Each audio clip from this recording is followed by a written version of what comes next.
Sir हम यहाँ near Carmel school के पास रहते हैं। मेरे बच्चे यहाँ स्कूल में पढ़ते हैं सर। कल रात को 12 बजे यहाँ कुछ लड़कों ने और लड़कियों ने नशे की हालत में हमें रात भर सोने नहीं दिया सर। और जब हमने मकान मालिक को बोला तो वो बाहर आए, उन्होंने लॉक लगाया, बच्चों को बाहर किया। उसके बाद बच्चों ने हंगामा सड़क में कर दिया और पूरे पड़ोसियों को परेशान कर दिया। उनके साथ हाथापाई भी कर दी सर। मेरे हस्बैंड के साथ भी हाथापाई किए, मेरे साथ भी किए। मैंने कुछ भी नहीं बोला, सिर्फ इतना बोला है कि क्यों परेशान कर रहे हो, और वो बदतमीजी में उतर गए। उन्होंने फिर हाथापाई करी है और नशे की हालत में थे, लड़के भी और लड़कियाँ भी सब नशे की हालत में थे और चाकू लेके मारने को आ रहे थे एक से एक। और इतना परेशान किया रात भर, रात 11 बजे से 4 बजे तक परेशान हुए हम लोग। हमारी सिर्फ पुलिस से यही गुजारिश है कि वो लोग कार्रवाई करें इन लोगों के खिलाफ, क्योंकि इन लोगों ने माहौल गंदा कर रखा है हमारे मोहल्ले का। हमें अपने बच्चे पढ़ाने, हम लोग गांव से बच्चे पढ़ाने के लिए आए हुए, हमारे बच्चों पे गलत असर पड़ता है। और क्या बच्चों पे गलत असर पड़ रहा है जी इसका। हम नहीं चाहते कि हमारे बच्चे भी कल को इनके साथ उठे बैठे। हमारे बच्चों ने भी पढ़ना है, बाहर जाना है। हम नहीं चाहते कि किसी के बच्चे, जो माँ बाप अपने बच्चों को इतना पढ़ा रहे लिखा रहे, बाहर भेज भेज के वो ये लोग ऐसे ऐसे हरकतें कर रही हैं। ये तो गुंडागर्दी है सरासर। जो चाकू लेके घूम रहा है, डंडे लेके घूम रहा है, पत्थर लेके घूम रहा है, ये सब लेके घूम रहे हैं। सब किराएदार आ गया है सर। किराएदारों ने हेल्प की कि बच्चे तुम ऊर्धंग क्यों मचा रहे, पर मकान मालिक सब अंदर बैठ गए लॉक लगा के। मकान मालिक ने नहीं आए, मकान मालिक को आना चाहिए था ना। वही तो कम से कम 30 से 40 लोग इकट्ठे थे मोहल्ले के इधर सड़कों पे। जाम लग चुका था रात को। पुलिस वाले भी 3 साढ़े 3 बजे आए हैं। सर हम भी इसी घर में रहते हैं। ये जो बेचारे लेडीज बता रहे हैं, ये उनके सामने, हमारे घर के सामने रहते हैं और हम भी किराएदार हैं। ये लेडीज काफ़ी दिन से परेशान थी कि ऐसा हल्ला मचा हुआ है यहाँ पे, और लड़के लड़कियाँ आते हैं, नशा करते हैं, और उसके बच्चे भी पढ़ाई भी करते हैं, तो डिस्टर्ब हो रहे थे उसके बच्चे भी। और फिर रात को कुछ हंगामा ज़्यादा बढ़ गया तो हम सब बाहर निकल आए। तो जो लड़के लड़कियाँ थे उन्होंने पत्थर उठाए हमारे ऊपर, डंडे भी लिए।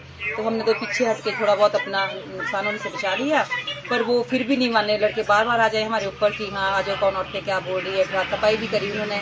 तो पुलिस वाले भी आए थे। हम तो हैरान हैं कि इतनी बड़ी बात को इन्होंने छोटा सा कैसे बनाया और नॉर्मल सोच के फिर छोड़ दिया। अब ये और बच्चे 4 बच्चे और भी बिगड़े हैं इनको देख के। तो 4 बच्चे मतलब इतना लाइटली लेना बात तो सही नहीं है ये जो भी करा। मतलब तो हमें प्रशासन की यही गुजारिश है कि सीरियस, जब हम जनता कंप्लेंट कर रही है तो हमारी बात को आगे रखा जाए और सीरियस लिया जाए इस बात को। और इन इस बात पे कार्रवाई ऐसे तो ये बच्चे नहीं सुधरेंगे और इनका फ्यूचर तो और एक हो जाएगा, बेकार हो जाएगा। तो ऐसे इनका फ्यूचर बैड तो होने वाला नहीं है। तो ऐसा करो कि इनको थोड़ा समझाओ, उनके पेरेंट्स बुलाओ जो उनको घर से पैसे भेज रहे हैं, रूम का किराया दे रहे हैं, फीसें भर रहे हैं, उनको भी तो पता चले कि बच्चे बाहर जाके हमारे क्या क्या कर रहे हैं। उनको भी तो बताओ। आप पेरेंट्स बुलाते हैं यहाँ, सारी चीज़ें प्रोसीजर से करो ना आप लोग। ऐसे तो उनको छोड़ नहीं सकते हम लोग पूरी रात परेशान हुए। हमने ड्यूटी में जाना होता है सुबह, और ये आधी रात को यहाँ पे हमें परेशान कर रहे हैं आके। ऐसा थोड़ी होता है। और ये चीज़ें आज नहीं होने लगी है, काफ़ी टाइम से हो रही है ये चीज़ें।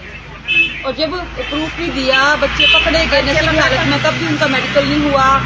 बस जरा सा बोल के उनको छोड़ दिए गए। तो ये क्या कानून है फिर, ये क्या है तरीका? हमें तो समझ से बाहर है ये। और जब हम लोग अपनी नींद खराब करके सड़क में खड़े रह सकते तो जिनकी सरकारी ड्यूटियां हैं, फैमिलियों को बुलाना चाहिए था, पेरेंट्स को बुलाओ। लड़कियां तो बदतमीजी कर रही है, इतना हाथ उठा रही है लड़कियां। तो हम कैसे लाइफ ले लें इस बात को? हम कैसे चुप हो जाए, साइड में हो जाए?